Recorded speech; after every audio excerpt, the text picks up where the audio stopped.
What's going on, guys? Welcome back to another episode of the Pazza podcast. We are here live from a Walmart parking lot. We completed the move this weekend. Now just unpacking, and I've yet to find my lavalier microphone or really anything. There's stuff that was higher priority unpacking than the microphone and pretty much the whole setup for the Pazza podcast. So bear with me. This episode might sound a little funky or lesser quality, but next week we should be back up like normal. And like I've said a few times, hopefully with this move, we'll start investing a little more into the podcast to get better quality sound, better quality video, all that stuff. But wanted to hop on here quickly and give a thought and semi-analysis of the match yesterday, in which Inter traveled to the Stadio Maradona in Naples and lost 3-1 to Antonio Conte's Napoli. It was a match marred by scandal in the first half, and just I don't know. I'm gonna have to go back and maybe watch the second half again to really see. From first glance, for me, it looked like it was a second half in which Conte absolutely got the better of Kivu tactically and got the better of Inter mentally as well. And it was a game that if you were in the States and saw the post-match analysis from the Paramount Plus crew, they said Inter is soft. And that second half, it really showed the difference between Inter and Napoli in terms of fortitude, testicular fortitude, strength, softness versus hardness, whatever you want to call it. Inter crumbled under pressure and went back into their comfort zone, which is just crossing and not creating anything. And I think some of that has to do with Kivu as well, and what he didn't do in that second half to maybe set the team up a little differently. And you could even say maybe it has to do with Conte and how he lit a fire under his squad's rear end in that second half, and how he set the team up the whole match versus how Inter did. It started out, Inter with our starting lineup, the usual starting lineup of Sommer in goal, backline Akanji, Acerbi, Bastoni, that usual across the five of Dumfries, Barella, Çalhanoğlu, Mkhitaryan, and Di Marco. And then really the only difference being Boni again in place for Thuram, with Thuram still being hurt, and Lautaro up top. And Napoli came out with a surprising lineup. Neres up top instead of Luca, really not giving them a focal point in attack. And you had McTominay. It showed him playing kind of like a left wing position, and Anguissa, Billy Gilmore there in the midfield, and Politano. And what I think, from what it looked like for me in the first half and a lot in the second half as well, is that Conte saw that PSG match in the Champions League final and did his best to kind of replicate those tactics against an Inter side that has been unchanged in the last 6 years as far as our setup and what we like to do, essentially. And what that did for Napoli was, at any point in time when they had the ball, they had numbers. They were pretty much, it was 3v5, 3 being us in the center of the park, 5 with them, with Neres dropping in. If you watched a lot, Di Lorenzo came in and played kind of like Hakimi did in the PSG final.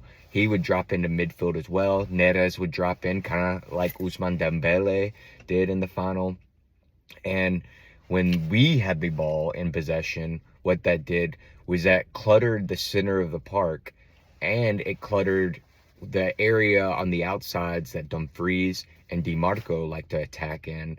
And really, I mean, if you watch that first half again, other than crosses and set pieces, and then that one Lautaro chance gifted from Di Lorenzo, which we'll talk about in a second, changed maybe the match. Maybe a bigger talking point should be than the penalty incident marred that first half, but that miss was huge as well. But getting back to what we were saying, the first 10 minutes, I don't think we passed it above half field. We didn't get into the attacking half of the field because there was no space in that middle of the field for either the strikers to drop into. You saw Çalhanoğlu and Barella dropping all the way to the back line. It really was just a passing clinic between Bastoni. If we did get above half field, it was just barely to DiMarco. He'd recycle it back to Bastoni, pass it to either Cherby or Akanji, who would find maybe Çalhanoğlu on the right side, Barella sometimes on the right side, and then it would come right back around. And it was brilliant from Conte. We could not do what we wanted to do. And I think the mistake maybe that we made, and it's easy to say now, and Kivu had no idea that this was how Conte was going to line up. But Pio maybe from the start would have been a way better option to try and lump a ball in over and be more direct, because Boni was getting bullied by Juan Jesus. He was getting bullied by Buongiorno. And I think Pio would have done a better job from the start, being able to lump the balls into and try and hold the ball up, draw some fouls. Whereas Boni maybe could have been better coming on later to, give that speed over the top. Again, it's hindsight 2020. Getting back to what I was saying a minute ago as well, that Lautaro miss was absolutely, I mean, Milinkovic-Savic in goal is a huge body, and there probably wasn't that much of he cut the angle down, so it was a difficult finish. But when you're the best striker in Serie A and one of the best strikers in the world, that's got to be a goal. Inter should be up 1-0 at that point. And, the whole game dynamic changes after that. I don't think it was as big as an issue as the penalty, though, in the first half. And we're going to talk about this for a little bit. This will take up the bulk probably of our short recording here. But it was a penalty in which Napoli actually at this point had grown into the match a little bit. It was a very stale versus 20-25 minutes kind of boring match. Napoli, we're finding the advantages with that overloaded midfield. Like I was saying, Neres dropping in, McTominay, Anguissa, all the bodies that they had, they were finding the spaces building up. And it came to a halt when Di Lorenzo, Anguissa, and maybe Politano, good interchange thing, led to Di Lorenzo getting in behind with only a Cherby to beat, Mkhitaryan behind him, and there was a fall from Di Lorenzo, and play continues a good 15 seconds, and then out of nowhere you hear the whistle blow and a point to the spot, and mass confusion everywhere. And no one knew what the call was. The commentary didn't know what the call was. And it turns out that the referee awarded a penalty to Napoli. And upon further review, if you watch the replay, Di Lorenzo driving in, steps in front of Mkhitaryan. Mkhitaryan, with his natural stride, is running. There maybe was a little bit of contact between the quad of Mkhitaryan and maybe the glute of Di Lorenzo. Not enough to cause any type of foul or falling down from the Napoli player. And Cherby wins the ball. And lo and behold, to the amazement and of everything, the referee doesn't even go and check VAR. And then it comes out after the match that he wasn't even the one that made the penalty call. It was his assistant referee, who was a good 30 yards further away from the play, behind the play, because if you watch, they're driving in towards kind of like the back post, Di Lorenzo. Mkhitaryan's behind him. So the assistant referee is shielded from any of the contact that maybe had occurred. And the biggest thing from this whole thing that I gathered is how, if the assistant referee makes the call, how does the center referee, the head referee, Mariani, how does he not go to the monitor to take a look at it? He wasn't sure. He did not call the penalty. And the baffling thing is, and the thing that I get pissed off about the most with this VAR thing, I think VAR needs to stay, and I think it is good for the game. But this terminology, and you've heard me say it before, clear and obvious, is a crutch and a cop-out for any official to stand behind at any point in time and to not reversing their decision. And for them to say that there was not a clear and obvious error, and that's why he did not go look at the monitor, is complete bullshit. It's complete bullshit. It's erroneous, quoting Vince Vaughn from Wedding Crashers, erroneous on all counts, that you, as a center head official, allow your assistant referee to make a penalty call that far away, where you're way closer, A.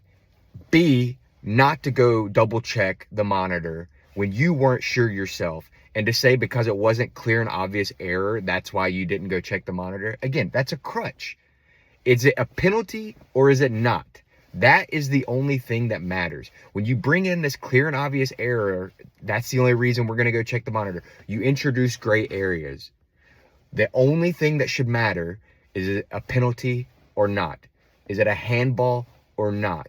Is it offsides or not? These rules, these laws of the game are black and white.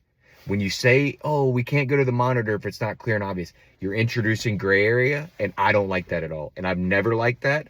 And as an official for 17 years, albeit, not at the level of professional football, I've refereed collegiate soccer here in America at 18 years old. People that are 5 years older than me, higher level than I am, at 18 years old, refereeing collegiate soccer. I've refereed a professional women's match here in the States. I refereed plenty of academy football matches here, from Real Salt Lake Academy football team to any MLS, academy you can think of, to big academies all throughout the States. I've refereed these matches. I'm not saying I'm an expert, but I have the knowledge and the experience to give an input. And like I said, that clear and obvious terminology just gives a referee a cop-out to say, you know what, I'm not confident and I don't want to reverse it. I'm at an away Maradona. I don't want to upset the crowd. And simply that's what it was. And it was scandal of the highest order. And the fact that Mariani did not go check the monitor confirms the scandal here. And of course, what happens? De Bruyne steps up, takes the kick, scores, gets injured after. But I think a bigger thing that happened after this penalty too, or in the buildup of all this, is Mkhitaryan got hurt. And you guys know I'm a big Mkhitaryan hater, but I think, based off that Roma performance last week and then how the rest of the game went, I think Mkhitaryan, as crazy as it sounds, him being 36, 37 years old, might be the most important player on the team, because after that, we look absolutely devoid of anything. We hadn't looked great before that.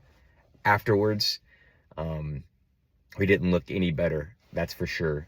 Second half, just kind of running through the second half quickly. The Conte tactical out-coaching of Kivu was ever apparent here. Kivu did not do anything the entire match to change. It was very Inzaghi-esque, Inzaghi-like in what he did. We stuck with that 3-5-2. The substitutions in the second half were like-for-like substitutions. He did not try to do anything different to maybe break up the Napoli midfield, the Napoli defense. Nothing different, no changes. Nothing was working. And the fact that there was no changes, no tactical tweaks, no nothing, is very Inzaghi-like. And Conte, what he did, going back into that, what I was saying earlier about the midfield being overloaded, when we sent bodies forward, chasing a goal down 2-1, Hakan got a penalty. McTominay got a brilliant goal. And where that goal came from was that second goal for Napoli, that midfield being so much overloaded, them having more bodies in the midfield than us. When we committed bodies forward, the midfield could break out on a counter. And that's what happened. McTominay was left all alone. Maybe Bastoni should have put a little body on him and been a little closer. Don't really know if you can blame Bastoni there. The only thing maybe you can blame positionally, him being that far up. But it was a brilliant goal by McTominay. And again, it was them having the extra body or two in the middle of the park, and we couldn't create anything. So we're having to send more bodies forward, and it just led to them breaking out from the midfield. And then the third goal, absolutely terrible from Francesco Acerbi. This is the Acerbi that we've been calling for since after the Club World Cup. De Vrij, you could even say midweek, his performance was absolutely terrible as well. And again, it's the management here you could blame. Why is our two center back options, Acerbi and De Vrij, two stinkers in the past two games? The one area that we should have gotten younger in, we didn't invest. We decided to put $25 million in Andy Doof when we needed to reinvest in that center back position. And Acerbi just let Anguissa drive past him without any... It was one of the most pathetic displays of defending I think I've ever seen from Francesco Acerbi. That's saying a lot because we've been calling him out a lot since the Club World Cup. And it was absolutely pitiful. And of course, Anguissa, he did great towards the end after he'd beaten Acerbi. And once he got into the box, it was great from him. But he should never have been allowed to get into the box. And once it became 3-1, the game was over. Again, Conte, how he shifted the match in the second half, that little scuffle with Lautaro, in theory, that should have prompted our boys to get motivated and create a response, but it did the complete opposite. It created a response for Napoli. Their players were pissed off. Their players were getting more stuck into challenges after that. And Conte, he knows these players. He knows our core. He coached Lautaro, Bastoni, Barella. He coached these guys. So maybe he knew doing something like that would stifle these guys. And it goes back to them being soft. At the time, I was like, hell yeah, Lautaro, way to stand up. Conte's a bitch. But zero response after that. Napoli get their third goal after that. And Conte, he was the one on the sidelines creating a response. Kivu just stood over there the entire time with his tail between his legs. After that, in the first half with that penalty shout, if I'm Christian Kivu, I'm in that fourth official's ear, giving him shit. I'm on the field dragging that referee to come look at the monitor. Like, that's stuff you have to do. Conte, if that would have happened against Napoli, would have gotten sent off. And that's the difference here again. Tactically, he got outclassed. Enthusiasm, grinta, all that, he got outclassed in every sense of the word by Conte today. And this, he reverberated, he went back into the shell of Inzaghi. He did what was comfortable. And in big matches, you can't do what's comfortable. You gotta kind of go outside of the norm and test things and change things up when it's not working. And it was just a pathetic performance, from my opinion, from Kivu, the way he set the team up in the second half especially. So again, I'm blaming the officiating. I think we have to say that scandal in the first half maybe mentally tipped the bar towards Napoli, but it's a close B. Kivu has to get the blame as well. Conte, like I've said a couple of times in this recording, Conte absolutely got the better of Kivu tactically. And then C, Acerbi. Absolutely pitiful defending. 2-1, you still have a chance, but when you go 3-1 away at the Maradona, there's no chance. And Acerbi just completely gave Anguissa a free pass into the attacking third. Again, that extra body or two in midfield. McTominay, Anguissa on the third goal. That's where Napoli won the match. And it's pitiful. It's absolutely pitiful. This year, continuing the theme of last season, this season, both big derby matches, Juve and Napoli, we've conceded 7 goals, averaging 3.5 goals per big match. And you're not going to win games that way. You're absolutely not going to win games that way. And it comes from the midfield not being able to stop a transition, and like we've been saying all season, management not reinvesting in that back line as well. Oh, man, I'm really livid. I'm glad I didn't record after the match yesterday because I was shaking how pissed off I was. That penalty decision, like I said, was absolutely scandalous. You know, the FIGC is going to come out. The refereeing committee for Italy as well will come out and talk about how, you know, there was a mistake made.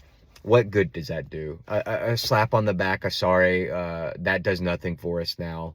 It's absolutely pitiful. Mariani will get suspended probably, and maybe the VAR and whatnot for a month. Oh, well, that does nothing for Inter. It's just the Serie A. The level of officiating is not great.